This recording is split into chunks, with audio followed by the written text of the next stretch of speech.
A very good morning to you, my dear brothers and sisters. What a great joy to greet you on this beautiful Thursday, June 25th.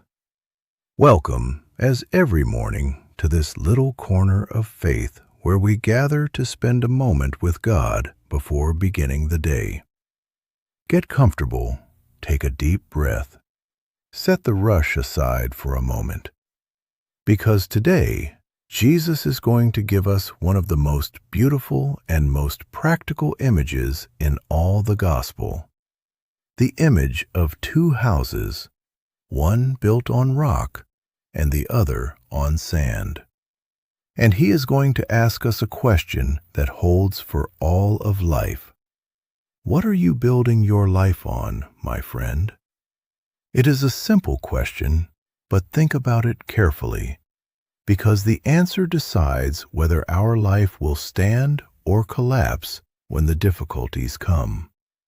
Today, Jesus, as a good teacher, will explain it with an example so clear that we will never forget it. And before we begin, my friends, a quick but very important thing. If this Mass does you good, if these reflections feed your soul each morning, please do me a big favor.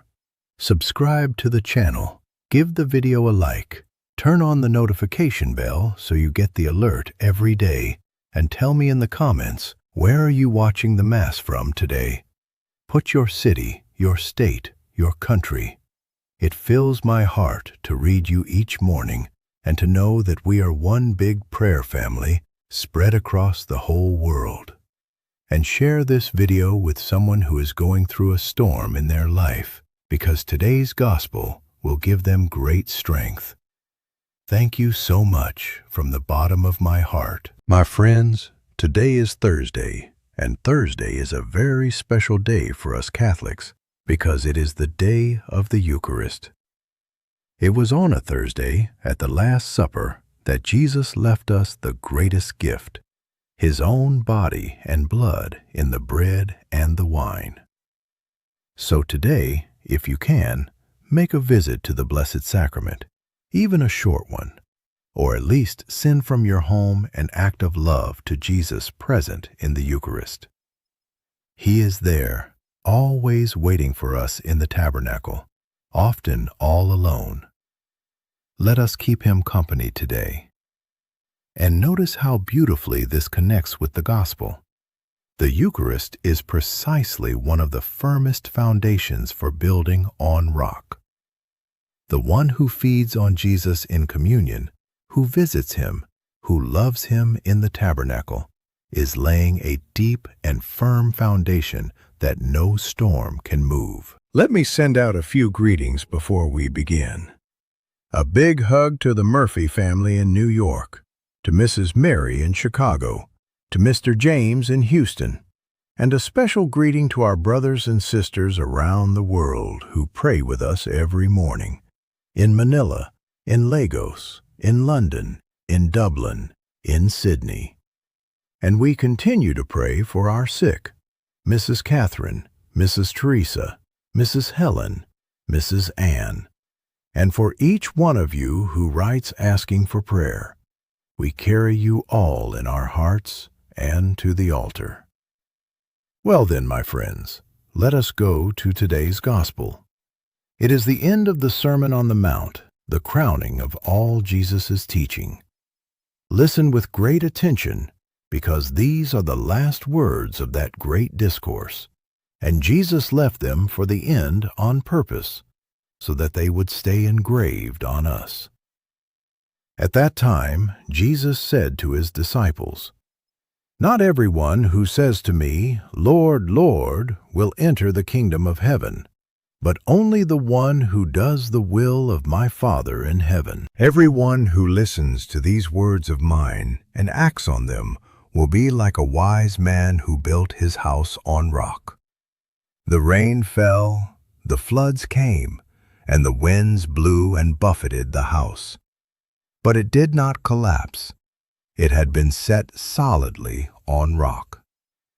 And everyone who listens to these words of mine, but does not act on them, will be like a fool who built his house on sand.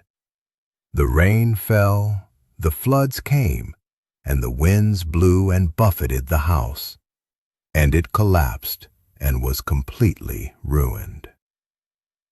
When Jesus finished these words, the crowds were astonished at his teaching, for he taught them as one having authority and not as their scribes.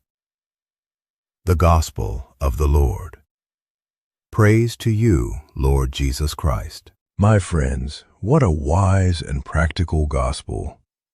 Jesus, who was a carpenter, who knew the building trade well, uses an image we all understand, building a house. And he sets before us two men, two builders, one wise who builds on rock, and one foolish who builds on sand. And notice, my friends, something very important. From the outside, the two houses could look identical. Maybe the house on the sand was even prettier, quicker to build, more comfortable.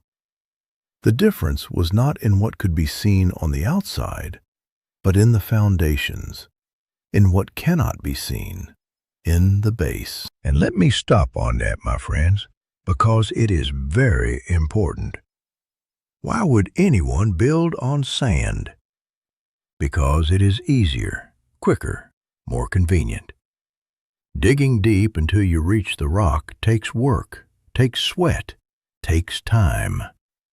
Sand, on the other hand, is right there, at hand, soft, easy to work with. The fool in the gospel was not evil. He was just taking the easy way. He was lazy. He chose the comfortable path. And we are like that so many times, my friends. We choose what's easy, what's quick, what's comfortable, instead of what costs but is firm. It is easier to sleep in on Sunday than to get up for Mass. It is easier to hold a grudge than to forgive.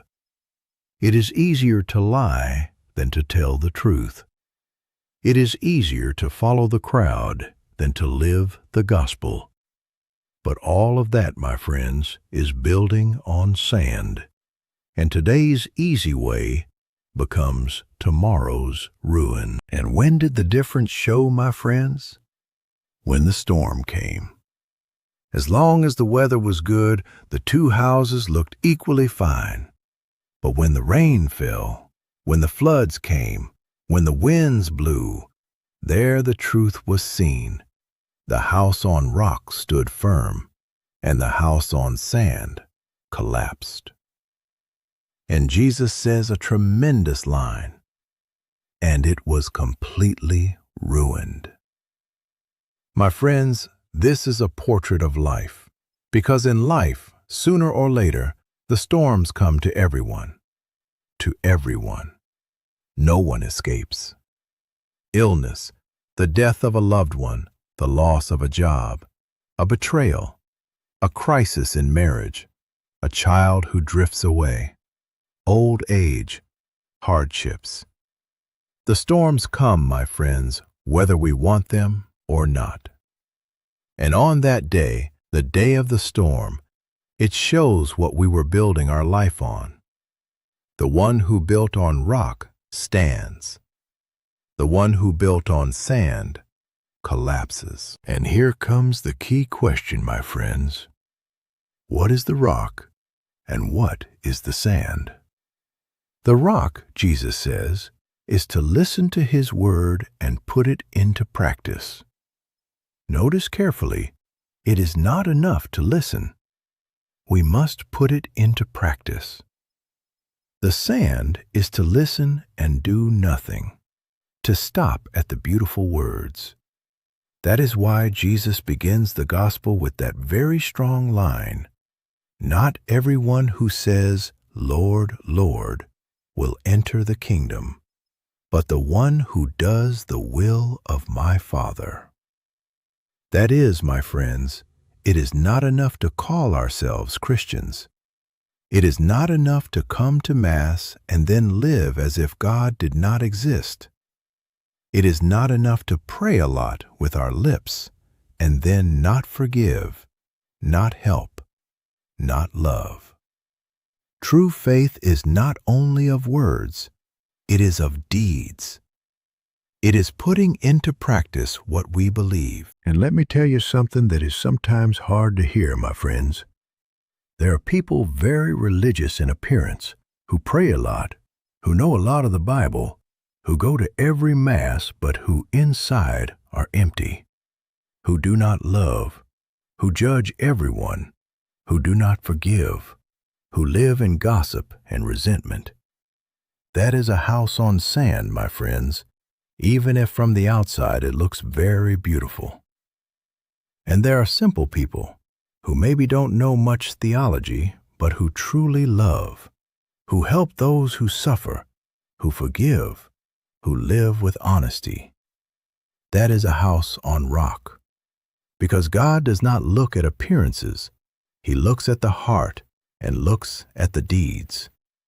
Remember what Jesus says, "By their fruits you will know them, not by their words, by their fruits." And notice how strong the opening line is, my friends. Not everyone who says, "Lord, Lord," will enter the kingdom. And stronger still what follows, that there will be people who say, "Lord, did we not prophesy in your name? Did we not do miracles in your name?" And Jesus will say, "I never knew you." How striking, my friends. Even people who did great things in God's name, but without love, without truly doing the Father's will, are left outside. Why? Because God is not deceived by appearances.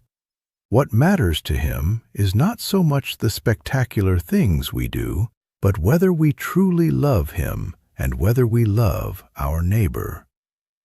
A little old woman who prays the rosary with love and cares for her sick husband is closer to God than someone who does grand things but with a cold heart. God looks at love, my friends, not at the spectacle. And that must make us think, my friends, about our own life of faith. Because it is easy to fall into a religion of pure appearance, to perform on the outside, to look good, to be seen praying, but without anything changing inside, without loving more, without forgiving more, without being a better person. That faith is of sand. True faith, the faith of rock, is the one that transforms the heart, the one that shows in how we treat others, in how we live each day. It is not about appearing to be good, my friends, but about truly being good, with God's help. And what is the firm rock, my friends, on which we must build? The rock is Christ. St. Paul says it clearly, "No one can lay a foundation other than the one already laid, which is Jesus Christ." To build on rock is to build your life on Jesus, on His Word, on His commandments, on His love, on the sacraments. It is to make Him the center of our life, the base of everything. And to build on sand is to build your life on other things, on money, on pleasure, on fame, on what people will say, on our own pride. All those things are sand, my friends. They seem firm while the weather is good, but on the day of the storm, they hold up nothing. And there is a beautiful psalm, my friends, that repeats this image again and again. It says, "The Lord is my rock, my fortress, my deliverer." The Psalms call God rock over and over. Why? Because the rock is what does not move, what remains, what is firm when everything around trembles.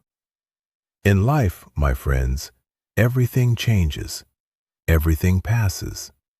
Health passes. Youth passes. Money comes and goes. People sometimes fail us. Things come to an end.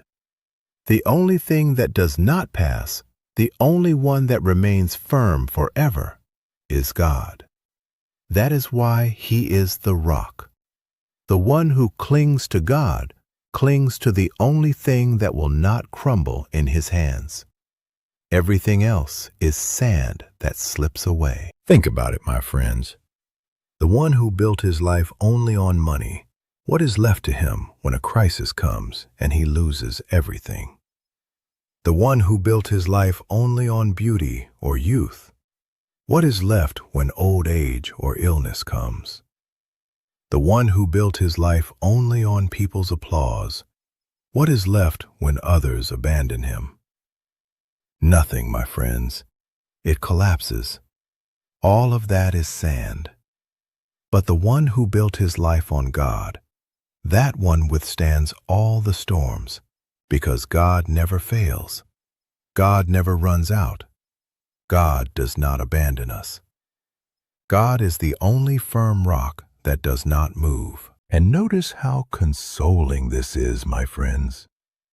Jesus does not promise us a life without storms.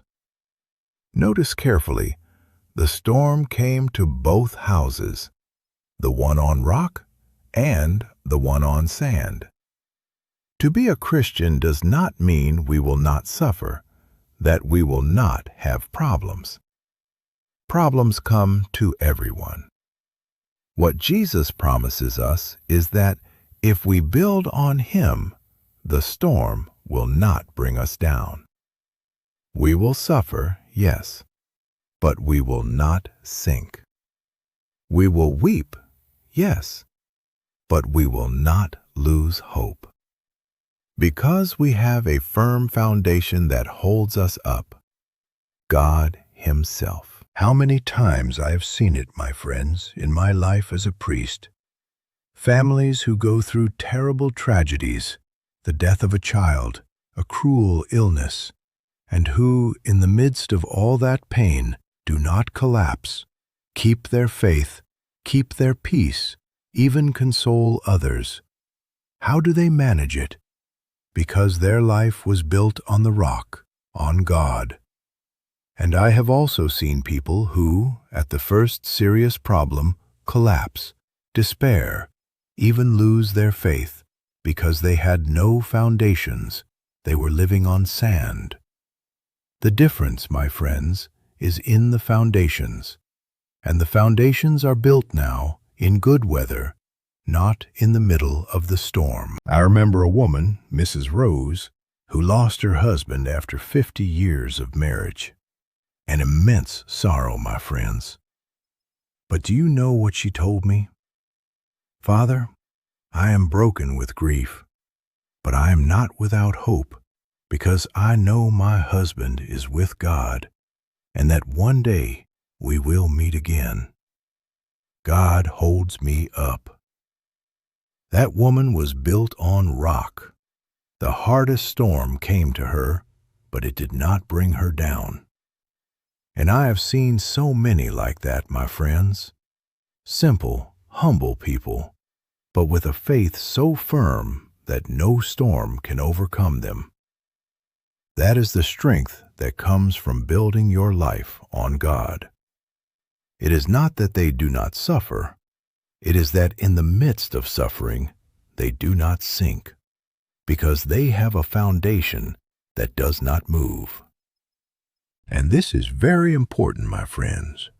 The foundations are built before the storm. When the storm is already upon us, there is no longer time to lay foundations. That is why today, while there is calm, is the moment to build on rock. How? With daily prayer, with the Mass, with the sacraments, with the reading of the Gospel, with works of charity, putting the Word into practice. Every act of love, every prayer, every time we forgive, every time we help is one more brick on the firm rock, so that when the storm comes, and it will, we will be standing firm. And notice, my friends, this holds also for raising children. What a great gift we give our children when we give them firm foundations, when we teach them to pray, when we hand on the faith to them, when we teach them by example to love, to forgive, to be honest.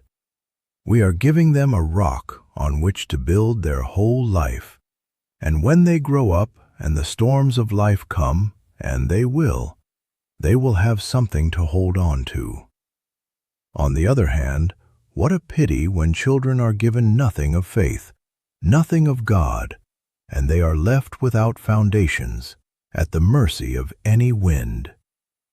Parents, grandparents, the greatest treasure you can leave your children and grandchildren is not money, it is faith. It is teaching them to build on the rock. That no one can take from them, and it will last them their whole life. And let me stop on a little word of the gospel that is beautiful, my friends. It says that the crowds were astonished at Jesus' teaching because he taught as one having authority and not as their scribes. What does this mean? That Jesus did not speak like the teachers of his time who only repeated theories. Jesus spoke with authority because he lived what he taught. He was the rock. He was the first to always do the Father's will, all the way to the cross. That is why his words had strength, had life. And we, my friends, when we truly live what we believe, our words and our example also have strength. We too draw others to God. The witness of a life built on rock preaches more than 1,000 sermons. So, my friends, what do we take home today from this gospel? 3 little things for the heart. First, check your foundations. Ask yourself today honestly, what am I building my life on? On the rock, which is God, or on the sand of money, pleasure, what people will say? Put God as the foundation of everything. Second, do not stop at words, move on to deeds. It is not enough to say, Lord, Lord. We must put the gospel into practice, to love, to forgive, to help, to live with honesty. Faith without deeds is a house on sand. And third, build now in good weather. Do not wait for the storm. Pray each day, come to Mass, receive the sacraments, do good. Every act of love is a brick on the rock that will hold you up when the difficulties come. Let us ask for all this with all our heart in this Holy Mass. Well then, my friends, stay with us for the Holy Mass of this Thursday, June 25th. We offer it for all of you and your families, for the Murphy family in New York, for Mrs. Mary in Chicago, for Mr. James in Houston, for all our sick, and in a very special way today for all who are going through a storm in their life, an illness, a crisis, a sorrow, that they may find in God the firm rock that holds them up and does not let them collapse.